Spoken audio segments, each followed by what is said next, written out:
The frozen bread in her hand had teeth marks she'd never finished making. Silas Cole almost didn't stop. Storm screaming, wipers useless, already past dark. He saw something in the ditch near his gate. Probably a dog, dead calf, debris from somebody's truck. Nothing that couldn't wait till morning, when the world wasn't trying to kill you just for being outside. He stopped anyway, got out. Wind tried to shove him back in. He walked over, boots punching through snow. Knelt. Girl. Maybe 9, maybe younger. Hard to tell with the blue in her face and the ice in her hair. Fingers locked around a crust of bread hard as stone. Eyes half open but not seeing. Snow already covering her legs like the valley was trying to bury her before God got around to it. His hands started shaking and wouldn't stop. He lifted her, light, too light. Newborn, calf, that won't make it light. And when he tried to take the bread, she wouldn't let go, even unconscious, so he left it. Not tonight, he said, to her, to God, to whatever the hell was listening in all that white nothing. Carried her to the truck. Single lamp burning in his kitchen window a mile up the road. Only light in the whole valley. Maybe far enough, maybe not. She woke up screaming in a stranger's house, and he didn't know how to tell her she was safe because he'd forgotten the words. He'd carried her inside, laid her on the leather couch that nobody'd sat on in 3 years, called Frank on the rotary phone. 2 rings. Need you, now. Frank didn't ask questions. Never did. 20 minutes later, Frank's Chevy pulled up, headlights cutting through the storm. He came in, carrying blankets and a mason jar of something that smelled like burnt sage and looked like mud. How long's she been out? Frank asked, kneeling by the couch. Don't know. Found her maybe 40 minutes ago. Frank pressed 2 fingers to her neck, held them there. Pulse is there. Faint. He looked up. We warming her slow, or you want to kill her fast? Slow. They got to work. Hot water bottles wrapped in towels, not against skin. More blankets. Frank made her drink whatever was in that jar. Cheyenne remedy, he said. Something his grandmother taught him. Silas didn't ask. Frank's medicine had kept him alive in Vietnam when morphine ran out. She came to like a drowning person breaking surface. Gasping, thrashing, eyes wide and seeing nothing but whatever hell she'd been in before the cold took her. Easy, Frank said. Easy, girl. You're safe. She tried to run, got 3 steps, collapsed. Silas caught her before she hit the floor. Storm's still going, he said. Not gentle, just factual. You go out, you die. She looked at the door like dying might be better than staying. He knew that look. He'd worn it himself. Frank helped him get her back to the couch. She didn't fight this time, just shook. Whole body shaking like she was still out in the snow. She needs food, Frank said. Warm food, slow. Silas went to the kitchen, stood there staring at the stove like he'd never seen one before. 3 years since he'd cooked anything that wasn't burnt or half frozen or straight from a can. He pulled out a pot, filled it with water, opened a cabinet. Campbell's soup, chicken noodle. Only 1 can left. He dumped it in the pot, turned the burner too high, smelled it burning, cursed. Started over. Frank appeared in the doorway, said nothing, just watched. That knowing look that made Silas want to punch him. I got it, Silas said. Didn't say you didn't. Second attempt. Oatmeal. Simple. Hard to screw up. He made it too watery, but it was hot and it was food. He brought it to her. She was sitting up now, wrapped in 4 blankets, still shaking but less. Frank had gotten the frozen clothes off her, dressed her in one of Silas's old flannel shirts. She looked like a scarecrow, all eyes and bones in that shirt swallowing her whole. Silas held out the bowl. She stared at it like it might be a trick. Eat, he said. She took the bowl, held it with both hands, brought it to her mouth, and drank straight from the bowl, no spoon, like she'd never seen a table in her life. Burned her tongue. Didn't care. Kept drinking. He watched her eat, and something in his chest cracked open that he'd kept locked for 3 years. Some stupid, dangerous hope that he'd be able to fix something, save something. Frank caught his eye. Raised an eyebrow. Silas looked away. They worked on her hands next. The frostbite. Her fingers were white at the tips, purple at the base. Frank thawed them slow in lukewarm water while she cried into the blankets and bit down on the fabric so she wouldn't scream. What's your name? Frank asked her, gentle, while Silas stood uselessly by. She didn't answer. Where are you from? Nothing. You got people? Someone looking for you? She pulled her hands out of the water, tucked them under her arms. Wouldn't look at either of them. First words she said, hours later when Frank was asleep in the chair and Silas was standing at the window watching the storm try to bury his truck. I'm sorry. He turned. She was looking at him from the couch, small and wrecked. I'm sorry, she said again. I'll go, soon as the storm stops. I'm sorry. Storm's not stopping, he said. Not for 3 days at least. Then after. After nothing. You stay till you're warm. I don't want to be trouble. Too late. She flinched. He didn't know how to take it back, so he didn't. Just turned back to the window. Morning came slow and gray. Frank made coffee, strong enough to stand a spoon in. Silas sat at the kitchen table, staring at the empty chair across from him. The one nobody sat in, the one with dust on the rungs, and tried not to think about the girl asleep on his couch. Frank poured 2 cups, sat down. They drank in silence, the way veterans do when words would just get in the way. "What you gonna do?" Frank finally asked. "Get her warm, then figure it out." "You sure?" "No." Frank nodded. That was answer enough. She woke again, around 10, less panicked this time. Looked around the room like she was cataloging exits. Living room, stone fireplace, leather couch, old TV that probably didn't work, walls that needed paint, pictures missing, just the nails and the lighter squares where frames used to hang. "Where am I?" she asked. "Paradise Valley," Silas said from the kitchen doorway. "Montana, you're safe." She looked at him, then at Frank, then at the door. "For how long?" she asked. He didn't have an answer for that. Frank stood, stretched. "Call if you need me, brother." He put on his coat, nodded to the girl, walked out into snow that was still falling, like the sky had forgotten how to stop. Silas and the girl alone for the first time. Silent, he didn't know what to say. She didn't either. Finally, "You got a name?" "Eliza," she said, quiet, like she wasn't sure she was allowed to have one. "That all?" "That's enough." He nodded, didn't push. "I'm Silas Cole. This is my ranch. You're gonna stay here till the road's clear and you're strong enough to stand without falling. Then what?" "Then we'll figure it out." She pulled the blanket tighter, looked at him with those 2 old eyes, the ones that had seen things kids shouldn't see. "Okay," she said, but neither of them believed it. She asked if she could sit in the dusty chair, and the way he said "not there" made her understand some furniture was haunted. 3 days in and the storm hadn't quit. Roads buried under 4 feet, drifts to 8 where the wind played sculptor, phone lines down, nothing moving except snow, and the 2 of them, stuck in a house that didn't know what to do with company. He set rules the first morning she could stand without wobbling. "Stay inside. Don't touch my things. Don't go in the closed bedroom upstairs. Don't ask questions." She nodded, kept her eyes down. That overtrained obedience that made him wonder what she'd survived before the cold. "You can use the other bedroom," he said. "Second door on the left." He didn't tell her it was Sarah's room. Didn't tell her he hadn't opened that door in 3 years. Just stood in the hallway while she went in, and when the hinges creaked, he felt something in his chest turn over and die again. She didn't come out for an hour. When she did, her face was clean. She'd found the bathroom, washed. Her hair was tangled but less wild. She changed into another one of his shirts. This one blue, this one even bigger. "Thank you," she said. He grunted. Didn't know what else to do. The house settled into a rhythm that felt like war. Not fighting, that would have been easier. Just 2 people occupying the same territory, trying not to trip landmines neither of them had mapped. He tried to cook breakfast the 4th morning. Eggs, simple. Crack them in a pan, don't burn them. Burn them. Stood there staring at the black mess stuck to cast iron while smoke filled the kitchen. "I can cook," she said from the doorway, quiet, careful. "I'm good at it. Don't need help." "Okay." He scraped the eggs into the trash. Tried toast. Burned that too. She didn't say anything. Just watched him fail at the most basic human tasks until he finally stepped back and gestured at the stove like he was surrendering territory. She moved in, found bread, butter, jam, made toast that was golden, scrambled eggs that didn't taste like carbon, set 2 plates on the table. He stared at his plate like it was evidence of something he didn't want to admit. They ate in silence. She started to sit in the empty chair, the one at the far end of the table, the one with dust visible on the rungs even in weak morning light, and he said "not there," so sharp she froze. "Anywhere but there," he added, softer, but not by much.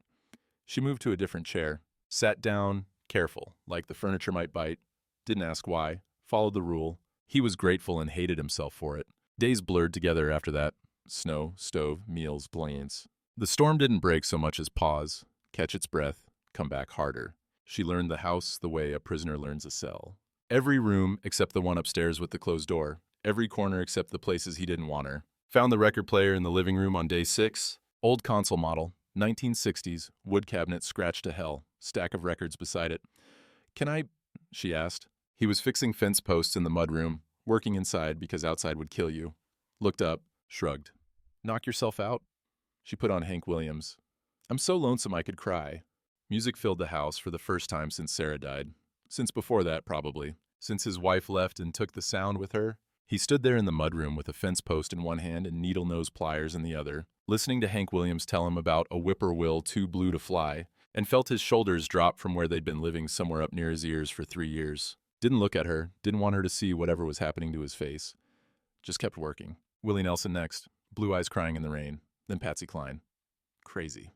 She played them quiet, like she was afraid of taking up too much space, even with borrowed music. He let it play. Day 7, she got brave or stupid, he couldn't tell which. Found her way to the barn. He was checking a heifer that looked like she might calve early, never good in a February blizzard, when he heard something above him, looked up. She was in the hayloft, sitting on a bale, legs dangling, watching him work. "Get down," he said, not yelling. Didn't have to. She scrambled down the ladder fast, almost fell. "Dangerous up there," he said. "You fall, I'm not taking you to a hospital." "Then I won't fall." Already almost did. She looked at the ground. "Sorry." He opened his mouth to say something else, something harsh about rules and staying where he could see her, but what came out was, "You want to help? You can feed the chickens. Coop's around back, bucket by the door." She looked up. "Really? They need feeding same as you." Small smile, first one he'd seen from her. Crooked, uncertain, there and gone. Something in him cracked a little more. She made coffee the way he liked it, without being told. Watched him those first mornings, learned. 3 scoops, no sugar, black as midnight. Left it on the counter for him when he came in from morning chores. Never said anything, just left it there. He drank it, never said thanks, but he fixed the heating vent in her room that night. Subtextual affection, Frank would have called it. They're the kind of care you do in the dark, so nobody can prove it means anything. Day 9, she asked about the cows. "Why do you have so many?" "It's a ranch. And I thought ranches had horses." "Got horses, too." "Can I see them?" He looked at her. She was standing at the kitchen window, breath fogging the glass, watching snowfall like it was the first time she'd seen weather. "You can't ride," he said. "How do you know?" "Can you?" "No." He almost smiled, caught himself. That's how. But he took her out to the stable anyway. Showed her the 3 horses he kept, 2 quarter horses, and an old gelding that had belonged to his father. She was careful with them, didn't spook easy, let them smell her hands before she touched them. "This one's Charlie," he said, nodding at the gelding. "He's 26, older than you'll ever be." How old am I going to be?" He didn't have an answer for that. Frank showed up day 11. Storm had finally paused, roads still impassable, but you could see past your own hand now. He brought supplies, flour, sugar, coffee, canned goods. Saw Eliza at the kitchen table, gave her a nod, said something in Cheyenne that made her smile, even though she didn't understand. "What's that mean?" she asked. "Means little warrior," Frank said. "You look tougher than when I saw you last." She sat up straighter. Frank pulled Silas aside while she was distracted by the radio, found a station playing news from Billings. "She got people?" Frank asked, quiet. "Don't know." "You ask?" "No." "You planning to?" "No." Frank studied him. That look that saw through 30 years of bullshit and pretending. "Brother, you know you can't keep her, right? Roads are closed. They won't stay that way." Silas said nothing, looked at Eliza through the doorway. She was turning the radio dial, finding static and song and more static. "Someone's looking," Frank said. "Someone always is. Maybe, maybe not. And if they are, then they should have looked harder 3 weeks ago." Frank shook his head, didn't argue. Just put a hand on Silas's shoulder and left it there. "Be careful," he said. "Always am." "No, you're not." That night, the phone rang. Rare. Phone hardly ever rang. When it did, it was farm supply or the bank or somebody selling something he didn't want. Silas answered. "Mr. Cole, this is Paradise Valley County office. We're checking lines after the storm. Everything operational out your way?" "Yep." "Good. Listen, we've got a missing child report from 3 counties over. Girl, about 9 or 10, dark hair. Disappeared just before the storm hit. You seen any strangers out your way?" Silas looked at the kitchen. Eliza was at the sink washing dishes, her back to him, but her shoulders had gone stiff. She was listening. "Nope," he said. "Just me." "You're sure? We're asking everyone on the rural roads." "I'm sure. Storm that bad? Anybody out here would be dead." "Right. Well, if you see or hear anything, I'll call." He hung up. Eliza turned around. Their eyes met. Neither of them spoke.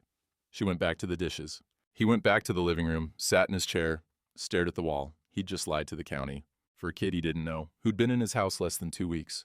Frank was right. He wasn't being careful. He was already gone. That night, he stood in the hallway outside Sarah's room. Door open now. Eliza asleep in Sarah's bed, buried under the quilts his wife had made before she left. He watched her breathe, small chest rising and falling, face peaceful for the first time since he'd found her. "I'm sorry," he whispered. To Sarah, to Eliza, to himself, closed the door, walked downstairs, poured 3 fingers of whiskey he didn't drink, sat at the kitchen table and looked at the empty chair, Sarah's chair, the one with dust still on it, the one nobody was allowed to touch, and wondered if you could betray the dead by choosing to live. The lamp in the window kept burning. Outside, the storm started up again. She asked why he kept the lamp burning every night, and he didn't answer because some lights are for the dead and some are for whoever's still out in the cold. 2 weeks in, January now, the false thaw starting, temperature climbing to 0, which felt tropical after 20 below. Snow on the roof melting, dripping from eaves like the house was crying. Not spring, just winter taking a breath before the final push. She was healthier, cheeks had color, eyes less hollow. Moved around the house without that hunted look, though she still startled easy when he came in too fast or closed a door too hard. She helped with chores now, fed the chickens without being asked, collected eggs, brought them in careful in her too big coat and his old boots, learned to muck stalls, didn't complain about the smell, watched him fix fence, handed him wire cutters before he asked for them. He caught himself looking forward to her being there, which was dangerous, which was stupid, which he couldn't seem to stop. Evening, week 3. She was setting the table, a thing she'd just started doing, like she was building a ritual neither of them had agreed to, when she stopped at the window. "Why do you keep it burning?" she asked. He was at the stove, reheating chili that was more bean than meat. Looked up. "The lamp," she said, pointing, the oil lamp in the kitchen window. Same one that had been burning every night since Sarah died. Sometimes he forgot to fill it, and it went out, but mostly it kept going. Small light against all that dark. He turned back to the stove. "Just do." "Every night?" "Yeah." "Why?" Long silence. The chili bubbled. Smelled like tin and memories. "Don't ask," he said finally. She didn't, but he felt her watching him. Could feel the question hanging there. He ladled chili into bowls, put them on the table. They ate without talking.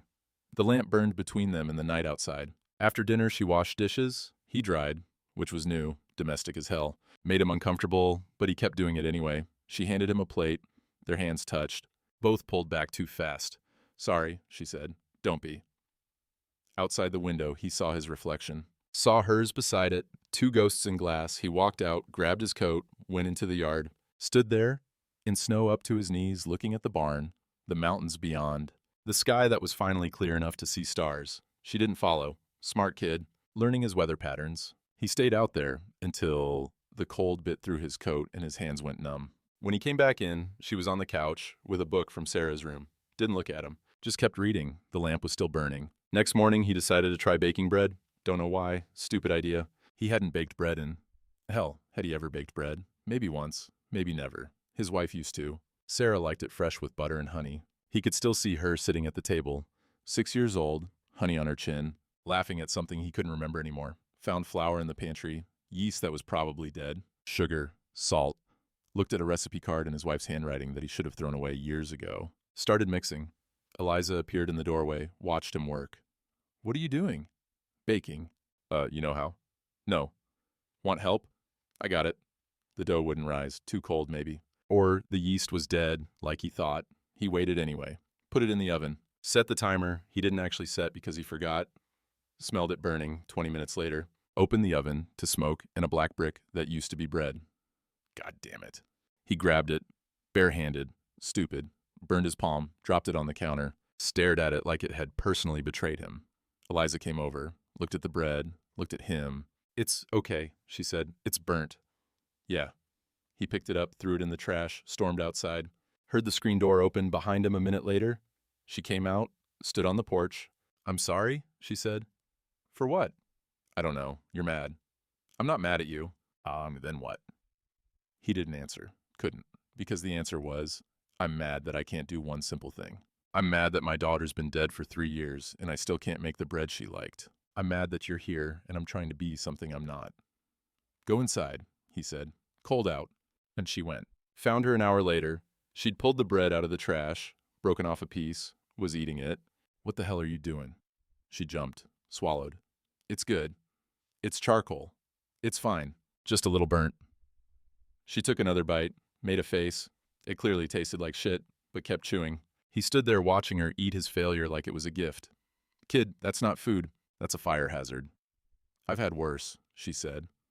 Simple, true, that shut him up. She finished the piece. Wrapped the rest in a dishcloth. Put it on the counter. "Thank you for trying," she said.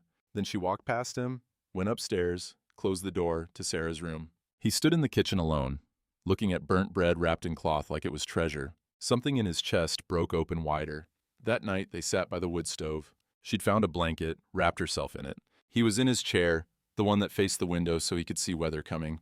"Where you from?" he asked. First time he'd pushed. She pulled the blanket tighter. "Lots of places." "Family?" "Had some, lost some." "What happened?" Long pause. The stove ticked. Wind rattled the window.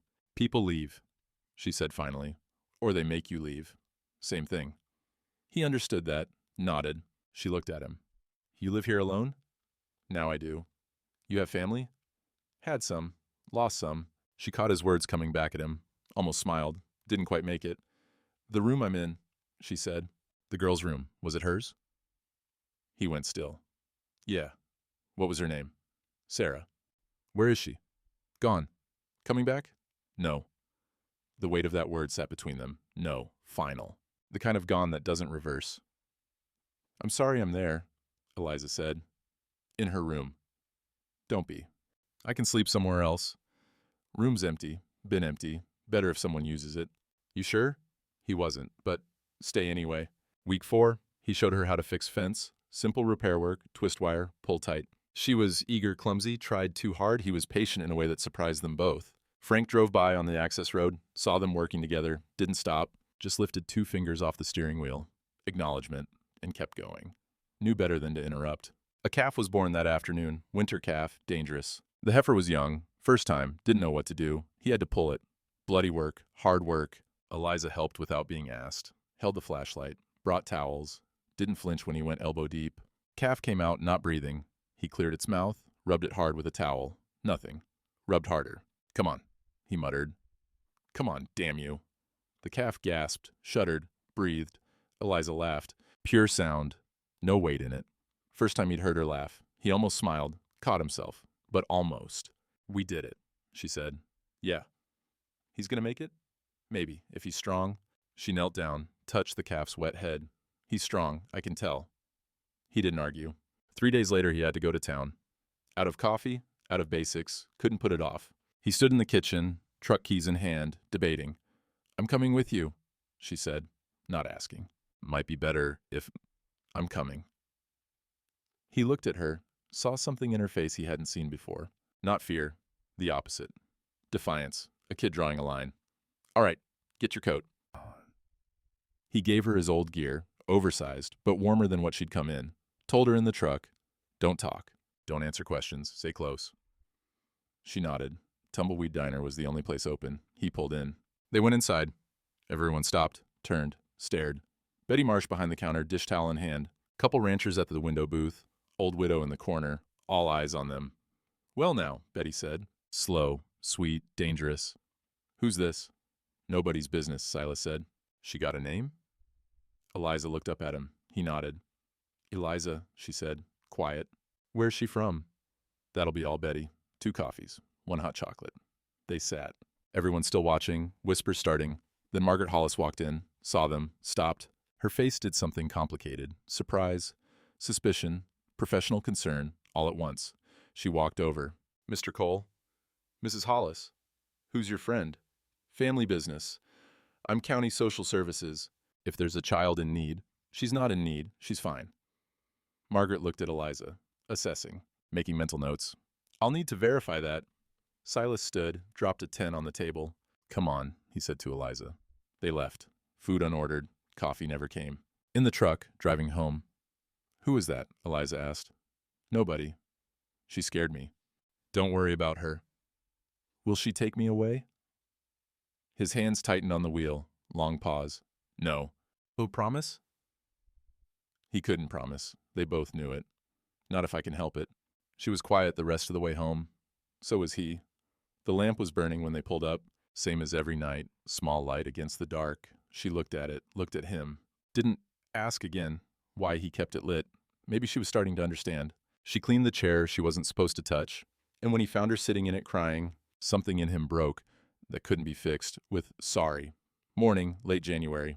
He was out checking the fence line on the north pasture. Ice had snapped 2 posts, needed replacing. Cold work, took him 3 hours. She was alone in the house. Decided to clean, wanted to help, wanted to be useful enough that maybe he wouldn't send her away when the roads cleared for good. Scrubbed the kitchen counters, washed the windows, swept the floor. Saw the chair at the end of the table, the one with dust thick on the rungs, the one nobody touched. Thought, he'll be happy if I clean it. Got a rag, bucket of warm water, started wiping. Dust came off in gray streaks, revealed worn pine underneath, smooth from years of use. She wiped the seat, the back, worked her way down to the rungs. That's when she saw it. Carved into the wood, child's handwriting, uneven letters. Sarah. She stopped. Hand frozen mid-wipe. Oh no. Too late. The dust was gone. The name visible, the sacred thing exposed. She sat down in the chair without meaning to, just sat. Started crying without knowing exactly why, except that she'd broken something she couldn't unbreak, violated something that wasn't hers. That's how he found her. He came in through the mudroom, boots off, hung his coat, walked into the kitchen, and saw her sitting in Sarah's chair, crying, the cleaning rag still in her hand. Time stopped. His face went white, then red. "What are you doing?" She looked up, saw his face, scrambled out of the chair. I was just, get out of that chair. I'm sorry, I didn't know. Who told you could touch that?" "Nobody. I thought I was trying to help." "That's not yours," his voice getting louder. "That's not—" He couldn't finish, turned away, hands shaking again like they had that first night, shaking so hard he had to grip the counter to make them stop. "I'm sorry," she said. Small voice. The voice of a kid who'd said sorry too many times in her short life. "I'm so sorry. I'll leave. Right now. I'll go." "Where?" He turned on her. "Storm's coming again. You'll die out there." "I don't care." "Well, I do." The words came out like a gunshot, loud, raw, true, silence. Both of them shocked. He'd said it. She stared at him. He stared at the floor. His voice when he spoke again was quieter, broken. "I had a daughter, Sarah. That was her chair. She carved her name in it when she was 5. Used my pocket knife. I was mad at first, then I wasn't. Kept it. After." "After what?" "After she died." Eliza went very still. "Leukemia," he said, words like stones. "She was 13. Had it 2 years, fought hard, did everything the doctor said, chemo, radiation, all of it. I had money, had all the money in this valley. Didn't matter. Couldn't buy her one more day." And he looked at the chair, at the name carved there. "I kept everything, her room, her things, that chair, because if I clean it, if I move on, if I let it go, then she's really gone. And I'm not ready for her to be really gone." "I didn't know," Eliza whispered. "Now you do." He walked past her, out the door, across the yard to the barn. She stood in the kitchen alone, crying harder now, not for herself but for him, for the girl whose name was carved in wood, for the father who couldn't let go. Frank's truck pulled up an hour later. He'd seen Silas's truck parked at an angle in the driveway. Not right, not normal, and knew something was wrong. Found Eliza sitting in the hayloft, same place she'd been that first time, crying into her knees. "Hey," he said from below. "You okay?" She shook her head. He climbed up, sat beside her. Didn't touch her, just sat. "I messed up," she said. "Tell me." She did. The chair, the cleaning, his face, the name carved in wood. Frank nodded, didn't look surprised. "You couldn't have known, girl." "He hates me now." "No, he hates himself. Big difference." "What do I do? Give him time or don't? Either way, he'll hate himself tomorrow too." "That's not helpful." "Not supposed to be helpful. Supposed to be true." She looked at him. "How did she die? Really?" Frank sighed. "Leukemia, like he said. She was sick a long time. He spent everything trying to save her, flew her to Mayo Clinic, Seattle, everywhere. Nothing worked. She died in the hospital in Billings. February, 3 years ago, next week." "Was he there when she died?" Frank went quiet, long quiet. "No," he said finally. "He couldn't. Walked out, couldn't watch her go. She died with her mother and the nurses. He was in the barn. Same barn we're sitting in now." "Oh." He's carried that for 3 years. The guilt. Thinks he abandoned her when she needed him most. Wife's family blamed him. Town blamed him. But nobody blames him harder than he blames himself. Eliza wiped her face with her sleeve. "I didn't mean to hurt him." "I know, but you did anyway. Not the chair, not Sarah's memory. You hurt him by making him feel something again, by making him want to protect you. By making him remember what it's like to have someone to care about. That's what's killing him right now. Not anger, fear. Fear of what? That he'll lose you too, and he won't survive it twice. That night, they didn't speak. She stayed in her room. He stayed downstairs. Made separate meals. Ate alone. The house felt bigger somehow. Colder. The wood stove went low. Neither of them tended it. Temperature dropped. She lay in Sarah's bed, in the dead girl's room, wearing the dead girl's father's shirt, and wondered if she should leave. If staying was selfish. If her being here was making everything worse. Downstairs, he sat at the kitchen table. Stared at the chair. The name carved there, visible now without the dust to hide it. Poured 3 fingers of whiskey. Didn't drink it, just sat there. The lamp in the window kept burning, but the house felt dark anyway. Morning came gray and cold. She came downstairs early. He was already up, standing at the counter, coffee made but not touched. "I can go," she said. "Soon as the road's clear, I won't make you—" "No." "But—" "No." He turned to look at her, eyes red, face exhausted. "I'm sorry. I'm sorry," I yelled. "I'm sorry I—" He stopped, started again. "That chair, that's all I got left of her. And you didn't know, couldn't have known. You were trying to help, and I—" His voice cracked. She took a step toward him, stopped. Didn't know if she was allowed. "I'm sorry about Sarah," she said. He nodded, couldn't speak. "I won't sit there again, I promise." "Okay." They stood there, kitchen between them, miles between them. "I made eggs," he said finally. "They're probably cold. That's okay." They ate breakfast. Not at the table.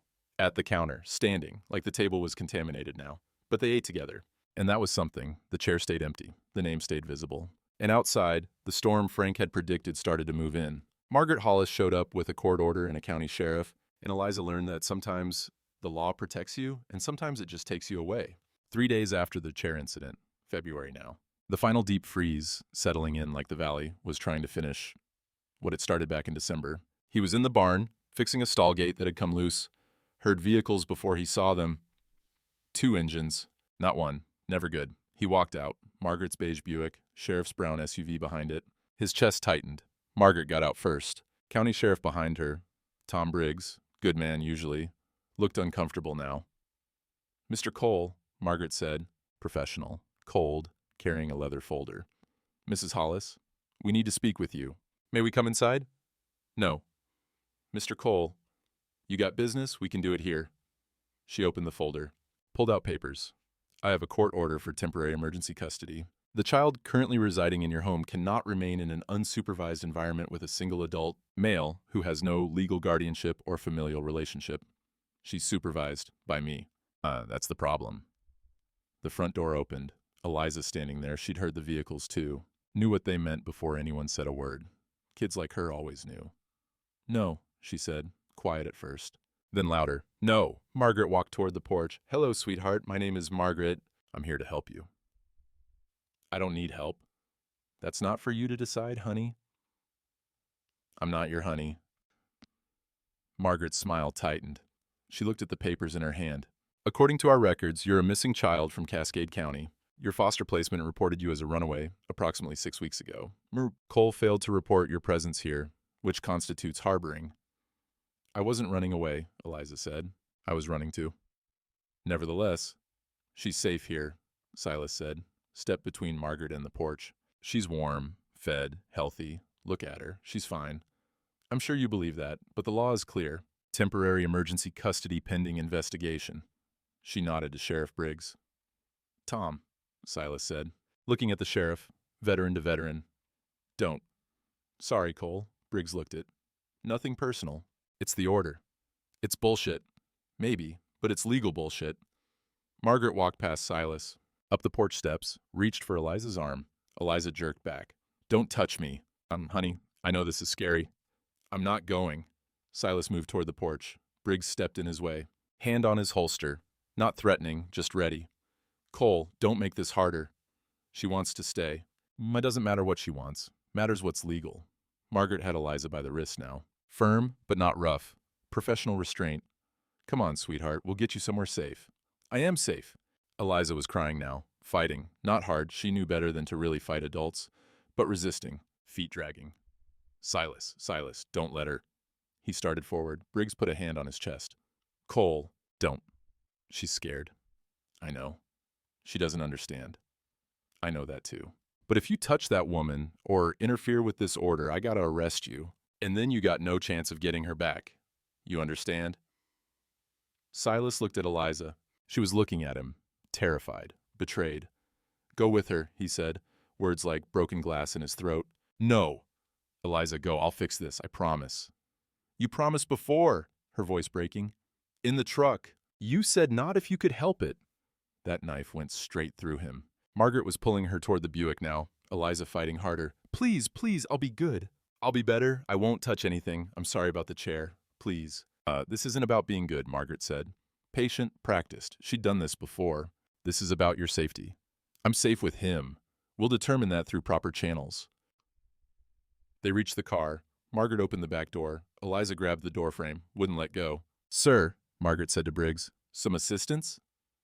Briggs looked at Silas, apology in his eyes. Walked over. Gently, he was gentle about it. Silas would remember that later. Pulled Eliza's hands off the frame. Got her in the car. Locked the doors. She pressed her face against the window, screaming. Couldn't hear it through the glass, but he could see it. Could see her mouth forming his name. Margaret got in the driver's seat, started the engine. Briggs walked back to Silas. You can appeal. Get a lawyer. Show you're fit. It's not over. Silas didn't answer. Couldn't. Was watching Eliza's face in the back window getting smaller as Margaret backed down the driveway. Getting smaller, smaller, gone. He stood there in the snow. The sheriff's SUV backed out next. Briggs raised 2 fingers off the wheel. Acknowledgement, apology. Both. And followed Margaret's Buick toward the county road. Silence. Just wind, just cold, just him. Alone again. The way he'd been before she came. The way he'd thought he wanted to be. He stood there until he couldn't feel his feet. Until his hands went numb. Until the light started to fail. Then he walked into the barn. Frank found him 2 hours later, sitting in the hayloft. Same place Eliza had sat after the chair incident. Same place he'd sat after his daughter died. Apparently this was where Coleman went to fall apart. Brother. Silas didn't look up. Frank climbed the ladder, sat beside him, didn't say anything for a long time, just sat there while the light died outside and the temperature dropped and the barn settled into night. Sounds. Finally. Tom Briggs called me, told me what happened. Nothing. Said she fought. Said she called for you. Silas closed his eyes. Said you let her go. What was I supposed to do? First words, voice raw. Fight the sheriff? Get arrested? Then I got no chance at all. You did right. Don't feel right. Never does. More silence. Frank pulled out a thermos, coffee, poured 2 cups, handed one over. Silas took it, but didn't drink. Town's talking, Frank said. You know how it is. Let them talk. They're saying things. Betty Marsh told half the county you had that girl up here in secret. Father Donnelly's saying a child needs a proper family. Margaret's building a case that you're unstable. I am unstable. You're grieving. Different thing. Not to them. Frank drank his coffee. Watched Silas not drink his. What you gonna do? Nothing. Brother. I did it again, Frank. Silas looked at him finally. Eyes red. Face destroyed. Let someone I love disappear. You didn't let her. They took her. Same thing. It's not. Yes, it is. Louder now. I stood there. Watched them put her in a car. Watched her scream my name. Did nothing. Just like before. Just like... He stopped. Couldn't say it. Sarah's different, Frank said quietly. How? I failed them both. Had all the power, all the money, all the land. Didn't matter. Couldn't protect either of them. Couldn't... His voice broke. Frank let the silence sit. Then... You know what your problem is. Got a list. Pick one. You think love is about protection. About control. About keeping people from dying. Isn't it? No, it's about showing up, being there, even when you can't fix it. Silas shook his head. I wasn't there when Sarah died. I walked out. I know. She asked me to stay, hold her hand. I couldn't. I went to the barn, this barn, hid like a coward, while she died with strangers. She died with her mother. Her mother hated me. Blamed me, probably told Sarah I didn't care enough to... Stop. Frank's voice sharp. You don't know what she said. You weren't there. Exactly. Frank grabbed his shoulder, turned him, made him look. Listen to me. You couldn't save Sarah. Medicine couldn't save Sarah. Money couldn't save Sarah. Cancer won. That's not your fault. That's just what happened. Then why does it feel like murder? Because you're alive, and she's not, and you think that's a crime. Silas pulled away, stood, paced the loft, hands in his hair. I should have stayed, should have held her hand, should have been there when she... Yeah, you should have, and you weren't. and that's something you gotta live with. But, brother, it doesn't mean you didn't love her. It means you were human and scared and broken. Doesn't make it okay.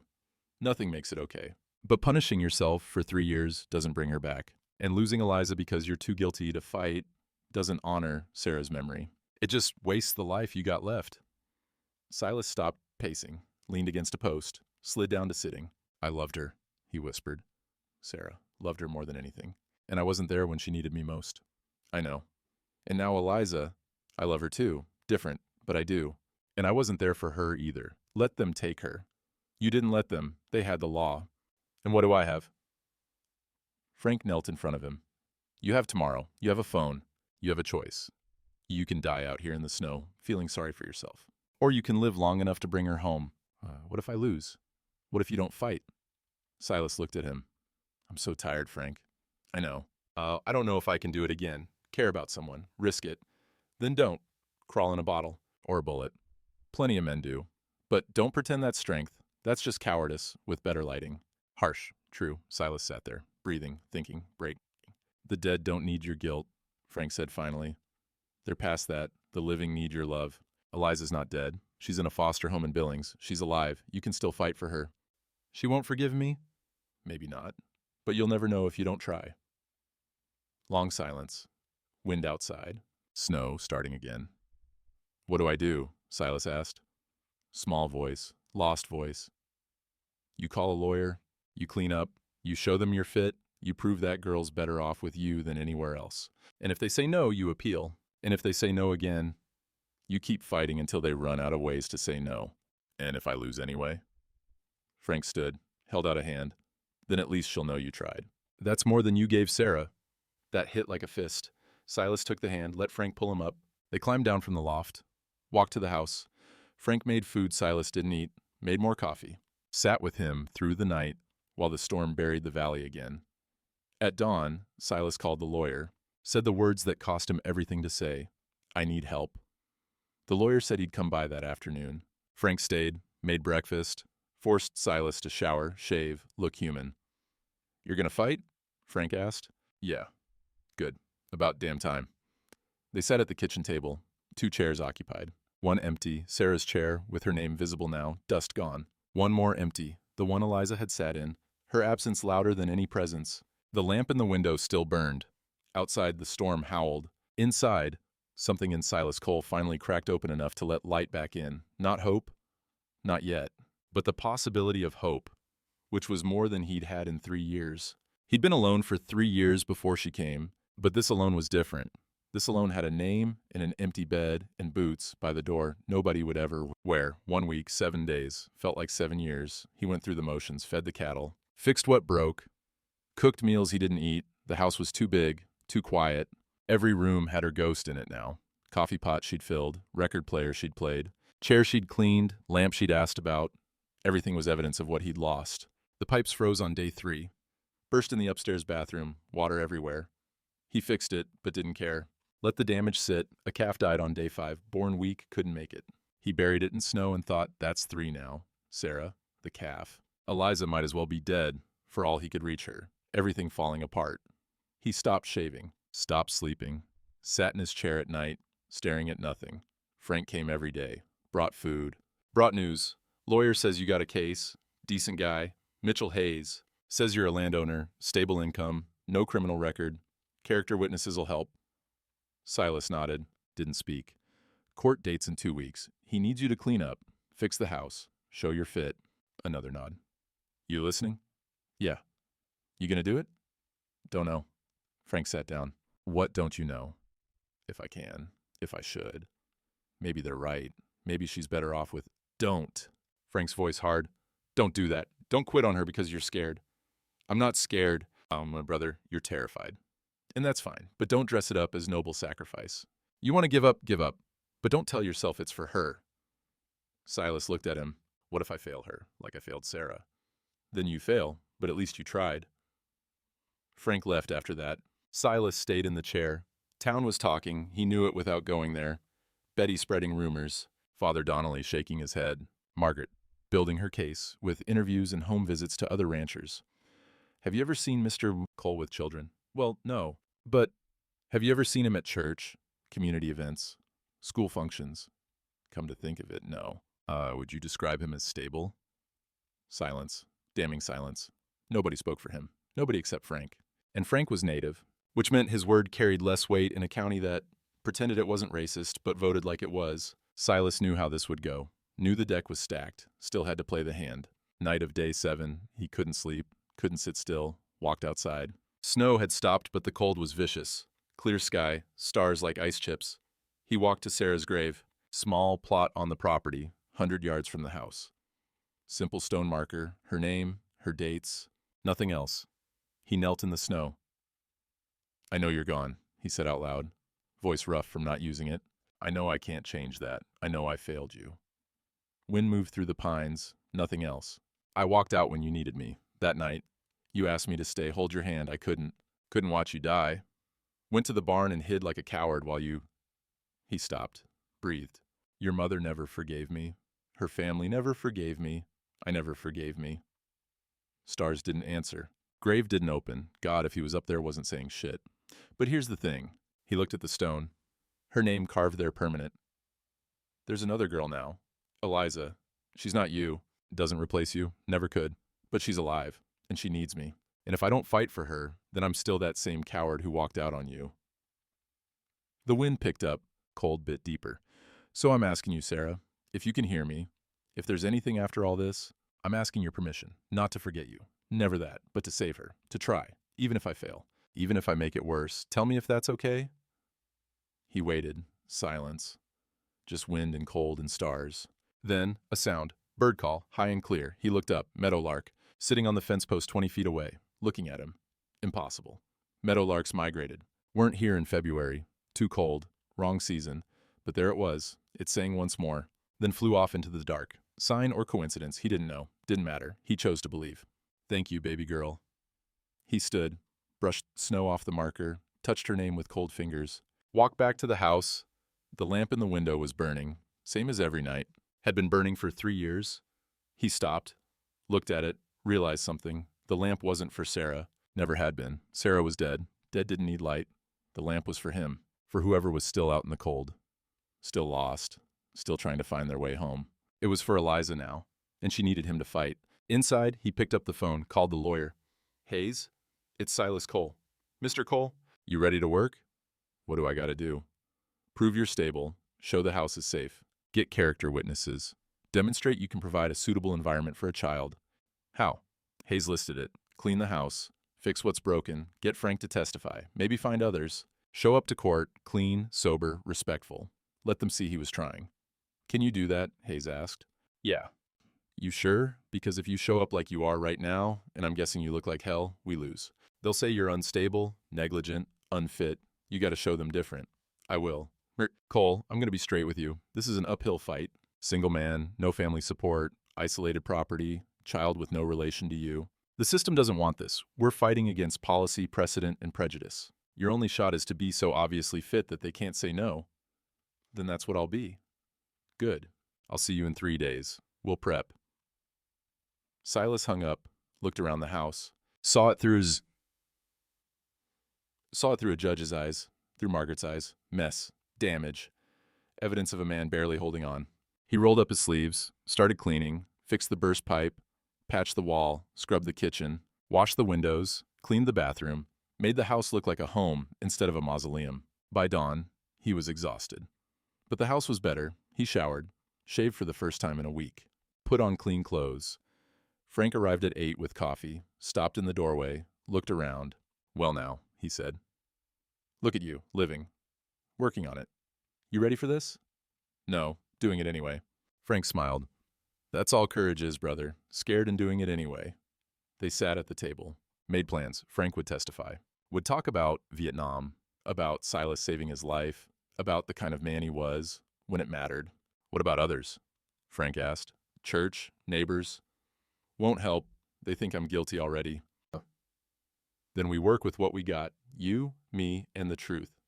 Truth doesn't always win. No. But lies always lose eventually. Silas nodded. That afternoon, he did something he hadn't done in 3 years. Went upstairs, stood at Sarah's door, the one Eliza had been sleeping behind. Opened it, looked inside. Her few things still there. Books. The clothes he'd bought her, bed made neat, waiting. He didn't close the door this time, left it open, ready for her to come back, if she came back. The lamp kept burning. Outside, snow started to melt. First thaw, not spring, not yet, but coming. The courtroom was smaller than he expected and colder, and when they brought Eliza in, she wouldn't look at him, because sometimes trust breaks so clean, it doesn't remember how to mend. 2 weeks since they took her. Felt like 2 years. The courthouse in Billings was old, wood paneling dark from decades of cigarette smoke and bad decisions. Judge's bench, high enough you had to look up. American flag in the corner, Montana state flag beside it. All the symbols of law and order and justice that didn't feel like any of those things right now. Silas sat at the defendant's table, Hayes beside him in a suit that cost more than Silas's truck, Frank in the gallery behind them, wearing his best shirt, bolo tie with turquoise. Margaret at the other table, social services lawyer beside her, county seal on their folders. The door at the back opened. Foster family came in. Nice people, clean, well-dressed, middle-aged couple, kind faces. The kind of people who looked like they knew how to raise children. And Eliza, she looked different. Hair brushed neat, clean clothes, new clothes, pink sweater, jeans that fit. Someone had taken care of her. She looked healthy, she looked miserable. She walked in, holding the foster mother's hand, but dropped it as soon as she could. Sat in the front row. Stared at her lap. Wouldn't look at Silas. He stared at her anyway, drinking her in, making sure she was real, still breathing, still here. Hayes touched his arm. Don't stare. Makes you look obsessive. He looked away. Judge entered. Everyone stood. The Honorable Patricia Voss, 70-something, face like carved stone, eyes that had seen every kind of human failure. Be seated. The hearing began. Margaret went first, presented her case like she was prosecuting murder instead of arguing about guardianship. Your Honor, this is a case of a well-meaning but fundamentally unsuitable individual attempting to care for a vulnerable child. Mr. Silas Cole is a 58-year-old single man living in extreme isolation. He has no family support system, no experience with child rearing beyond his deceased daughter, and no legal or biological connection to this child. She pulled out her folder. The child in question, Eliza Martin, was reported missing from her foster placement in Cascade County on December 15th. Mr. Cole found her on his property approximately December 17th and failed to report her presence to authorities for 6 weeks. During this time, she was housed in the bedroom of his deceased daughter in an environment with no other children, no female supervision, and minimal outside contact. Hayes stood. Your Honor, Mr. Cole saved this child's life. She would have died of exposure if I— Counsel will wait his turn, Judge Voss said. Not harsh, just final. Hayes sat. Margaret continued. I've interviewed multiple community members. Betty Marsh, owner of the local diner, states that Mr. Cole has been isolated and antisocial since his daughter's death 3 years ago. Father Michael Donnelly confirms he ceased attending church and community events. Several ranchers report seeing signs of neglect at his property. Signs of grief, Frank muttered behind them. Margaret heard, ignored him. The foster family currently caring for Eliza has reported she's adjusting well, eating regularly, sleeping through the night, enrolled in school, making friends. This is a stable two-parent household with experience fostering children. She sat down. Judge Voss looked at Hayes. Counsel? Hayes stood. Your Honor, may I call Mr. Cole to testify? Proceed. Silas stood, walked to the witness stand, got sworn in, sat, felt every eye in the courtroom on him. Hayes approached. Mr. Cole, tell the court how you met Eliza. Found her. December, blizzard conditions. She was collapsed near my gate. Hypothermic. I brought her inside, called my friend Frank for help, warmed her slowly, fed her, kept her alive. Why didn't you call authorities? Storm. Roads were closed. Phone lines down. By the time they cleared, she was— He stopped. She was home. Home? My home. With me. She felt like home. Did she ever express a desire to leave? No, opposite. She asked to stay. As Hayes nodded. Mr. Cole, you lost your daughter 3 years ago. Can you tell the court about that? Margaret started to object. Judge Voss raised a hand. I'll allow it, but make it relevant, counsel. Silas took a breath. This was it. The part that would either save him or bury him. Sarah, my daughter, she died of leukemia when she was 13. I spent everything trying to save her. Took her to Mayo, Seattle, everywhere. Nothing worked. She died in Billings General, February 14th. 3 years ago. Were you with her when she died? Silence. Mr. Cole? No.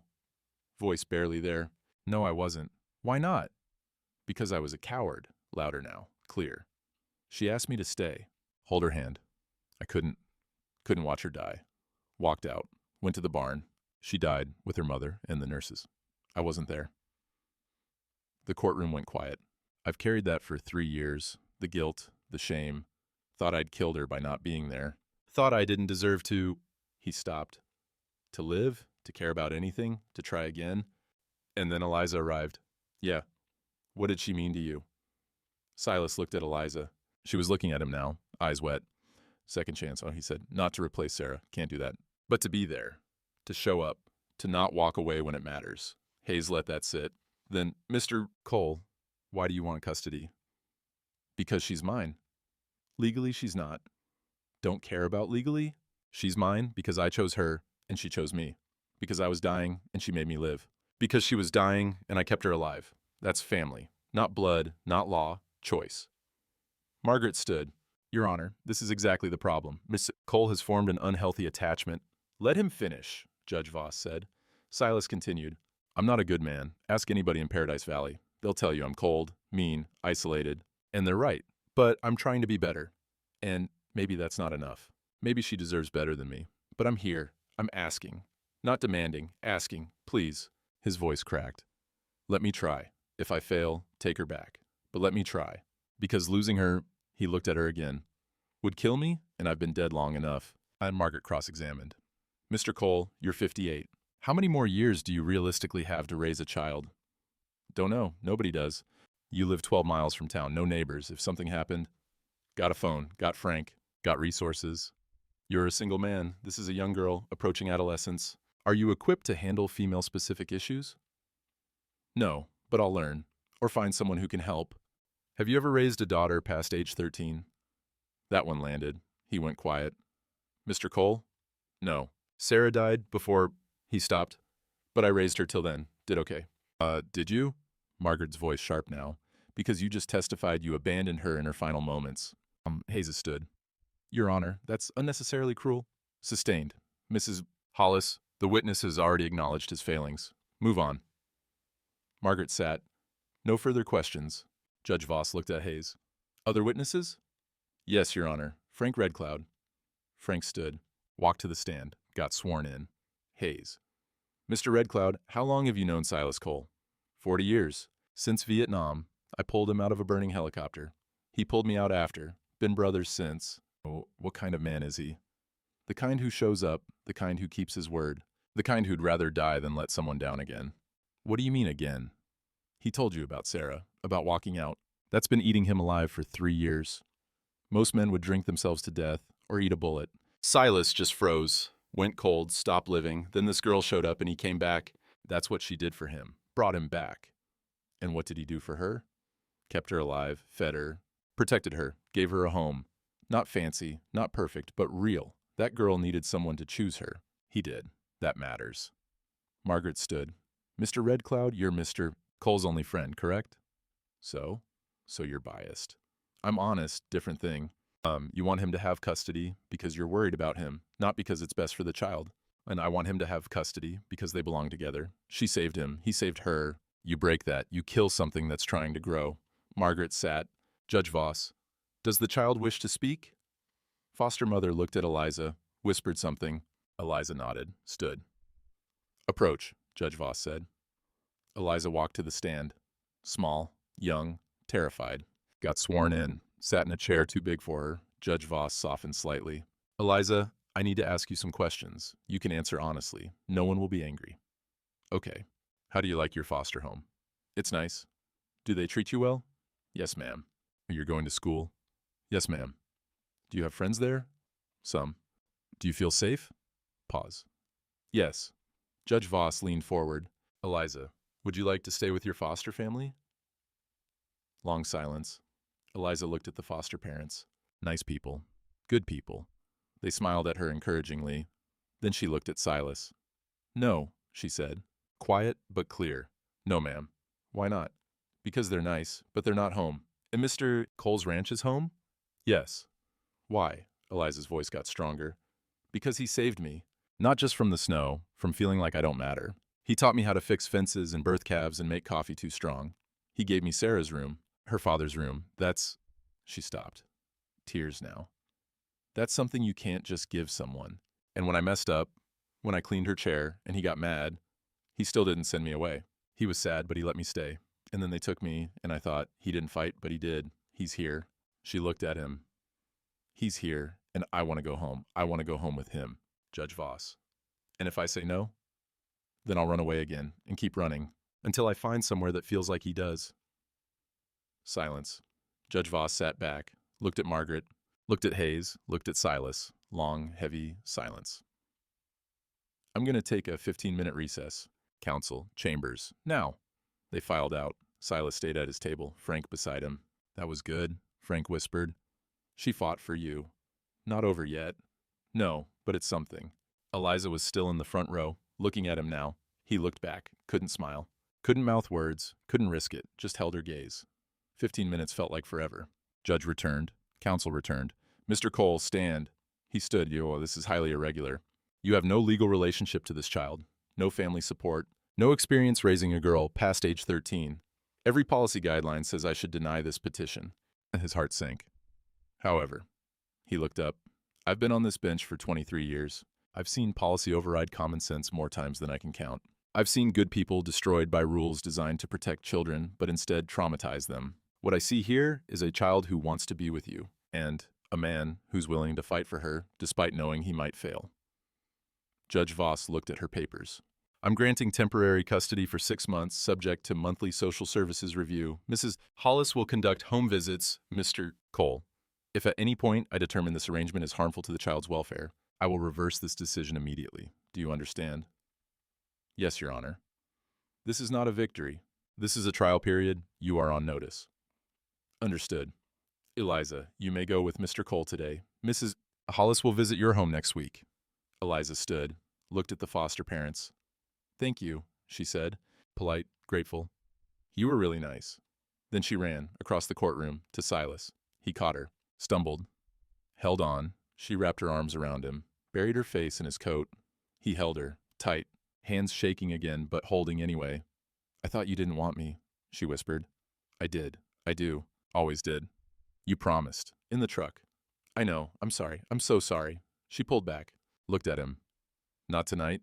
He almost smiled. Not tonight. Not never.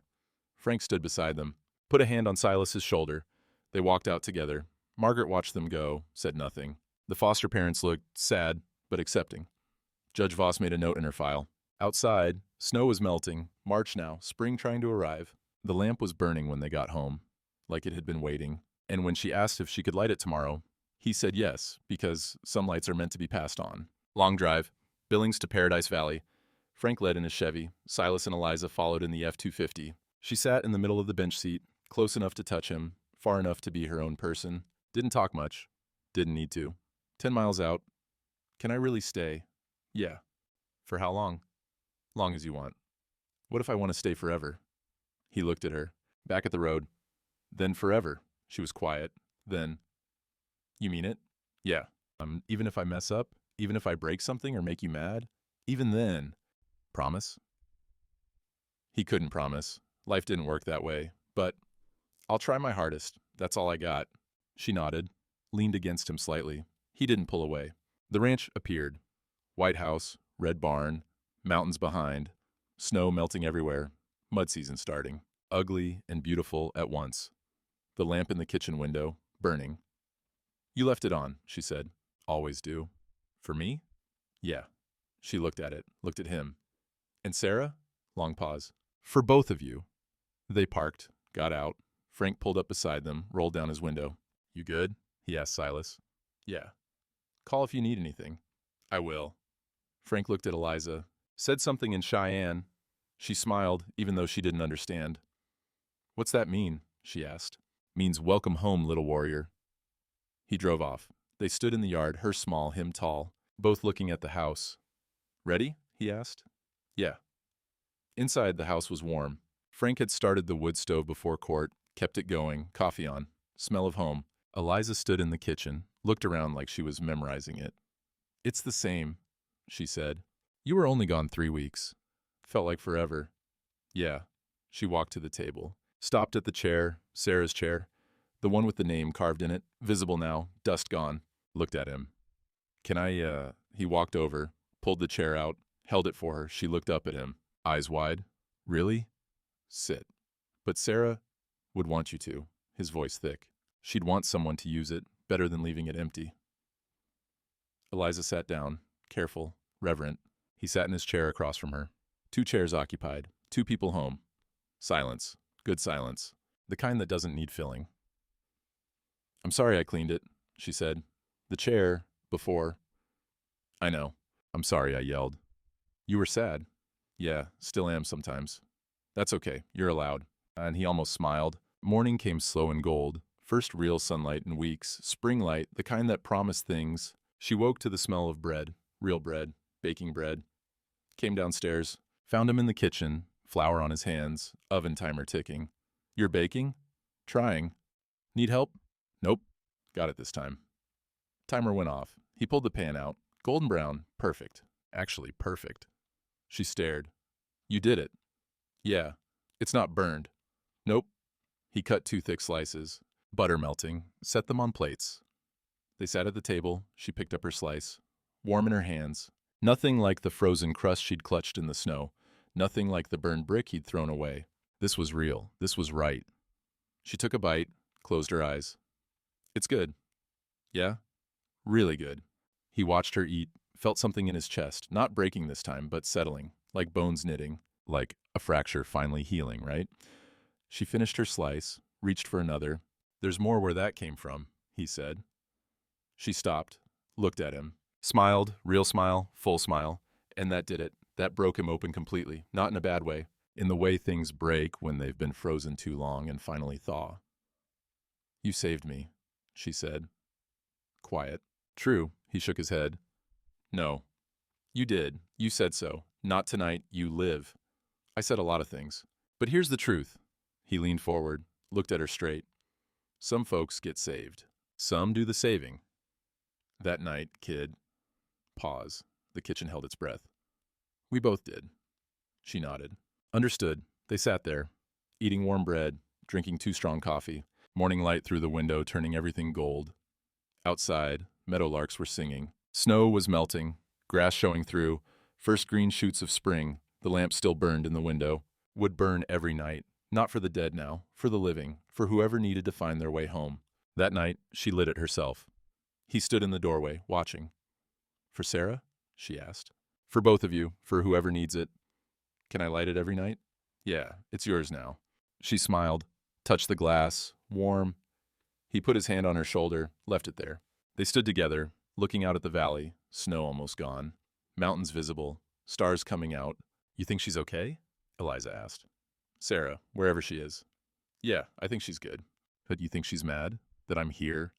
No, think she's glad. Think she sent you. Eliza looked up at him. Really, really.